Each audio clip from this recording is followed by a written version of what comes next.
बिस्मिल्लाहिर्रहमानिर्रहीम। मैं अवामी अंदाज़ के चैनल से हाज़िर हूँ अपने प्रोग्राम आज फरमान के साथ। मेरा नाम है सैयद फरमान अली। आज हम बात करेंगे कराची और अंदरूनी सिंध की अमन अमान की सूरत हाल पे, क्योंकि ये सूरत हाल जो है अमन अमान की रोज़ बरोज़ बिगड़ रही है। इसमें हुकूमत भी काबू नहीं पा सकी है। कभी आईजी तब्दील किए जाते हैं, कभी एसएचओ तब्दील किए जाते हैं, कभी अमला तब्दील किया जाता है, लेकिन क्राइम की शरह वहीं पर बाकी है, उसको कम नहीं कर पा रहे लोग। आईजी की आए दिन तब्दीली से कुछ नहीं होगा। इसके लिए एक मौज़ूम तरीके पर एक प्लान तैयार किया जाए और उसके ज़रिए रेंजर्स को फुल इख्तियार दिए जाएँ। अभी रेंजर्स को फुल इख्तियार नहीं दिए इन लोगों ने, उनको पावर ही नहीं है। 90 दिन के पावर हैं सिर्फ उनके पास आदमी को डिटेन करने के, लेकिन उनको सज़ा देने के या किसी और चीज़ के पावर नहीं है कि वो जाकर घरों पे छापा मारें, ये भी पावर नहीं है। ये भी पुलिस के ज़रिए मारते हैं और पुलिस के थानों पर ऐसे मुखबर मौजूद हैं जो वो पहले ही उसको बता देते हैं कि आज छापा लगने वाला है, तो वो लोग मुल्ज़िमान निकल जाते हैं। स्ट्रीट क्राइम क्यों बढ़ रहा है?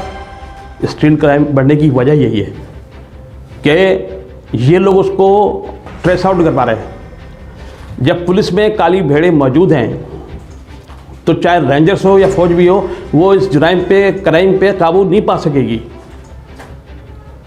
अब ये बताया जा रहा है कि जनाब सिंध की आईजी को तब्दील किया जा रहा है, जिसमें बात 3 नाम बहुत ज़ोर शोर से जारी हैं, जिसमें सैर फहरिस्त सनाउल्लाह अब्बासी का जो कि एपी में आजकल आईजी हैं, मौज़म का जो आजकल बलूचिस्तान में है, और तीसरे गुलाम नबी मेमन, और चौथे जो हैं वो डॉक्टर जबीर साहब हैं जो आजकल हैदराबाद के वो एडिशनल आईजी हैं। चाहे डॉक्टर जबीर साहब हों, चाहे अपने सनाउल्लाह अब्बासी हों या कोई भी हो, इस तरह से आईजी की तब्दीली से कोई फ़र्क नहीं पड़ेगा जब तक मौजूद तरीके पे एक थानों से स्टार्ट नहीं दिया जाए। इस वक्त सिर्फ सेंट्रल कराची और वेस्ट का इलाका मंशात के बड़े अड्डों से भरा पड़ा है। सेंट्रल में 235 और वेस्ट में 236 बड़े मंशात फरोश हैं जिसको ये नहीं पकड़ सकते। क्यों? कि उनका ताल्लुक़ किसी जमात से है या किसी और जमात से। तो अगर उनको पकड़ते भी हैं तो वो दूसरे दिन वो छूट जाते हैं। तो ये क्राइम कैसे बढ़ेगा, मुझे बता दें। आप क्राइम कम कर सकते हैं आप? ये बताइए मुझे पहले आप। बात ये है कि जब तक आप इनको सरेआम नहीं टांगेंगे, क्योंकि अमन अमान की फ़िज़ा को ख़राब करने में मुंशात फरोशों का बड़ा हाथ होता है। और ये पैसा जो है ना, ये काले का धन जिसे कहते हैं हम, वो आता है, ये सियासत में लगता है, वोटों को ख़रीदा जाता है, और जितने क्रिमिनल लोग हैं उनको इलेक्शन में इस्तेमाल किया जाता है। और आज वो जो कलम उठाते थे बच्चे, वो फिर बंदूक उठा लेते हैं। तो भाई पहले इन मुंशात फरोशों को ख़त्म किया जाए। आईजी की तब्दीली, एसएचओ की तब्दीली से कोई फर्क नहीं पड़ेगा।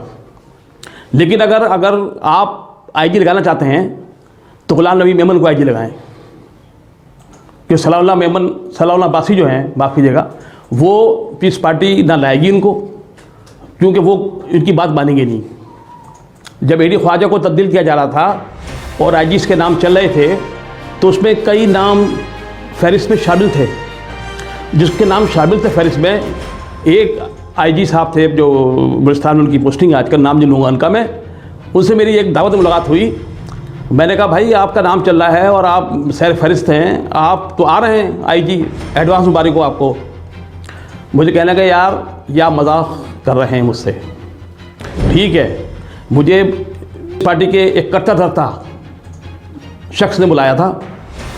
उन्होंने कहा कि भाई बात सुने, हम आपको आईजी लगा रहे हैं, लेकिन आपको पावर जो होंगे ना सिर्फ जब होंगे गाँव से आपको फ़ोन आएगा। आपको एएसआई की पोस्टिंग भी नहीं करनी है जब वो आपको फ़ोन ना करे। उसने कहा मैं ऐसे आईजी के लिए क्या करूँगा मैं। उसने मना कर दिया। बाकी उसकी बात सही है। जब सारा सिस्टम हाउस से चलेगा तो मुझे बता दें कि अमन अमान कैसे कायम होगा।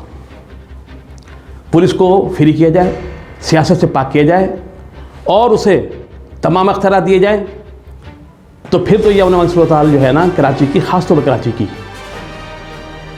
ख़त्म हो सकती है।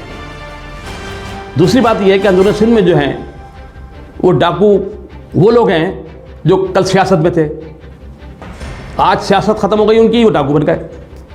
लेकिन उनकी जड़ें इतनी हैं कि वो MNA, MPA और मिनिस्टरों को खरीद सकते हैं, उनके बग़ैर MNA या MPA नहीं बन सकता। वो डाकू हैं, लेकिन डाकुओं का किरदार वो अदा नहीं कर रहे शहरों में, लेकिन वो जंगलों में कर रहे हैं, कच्चों में कर रहे हैं, लेकिन वो लूट रहे हैं शहरियों को।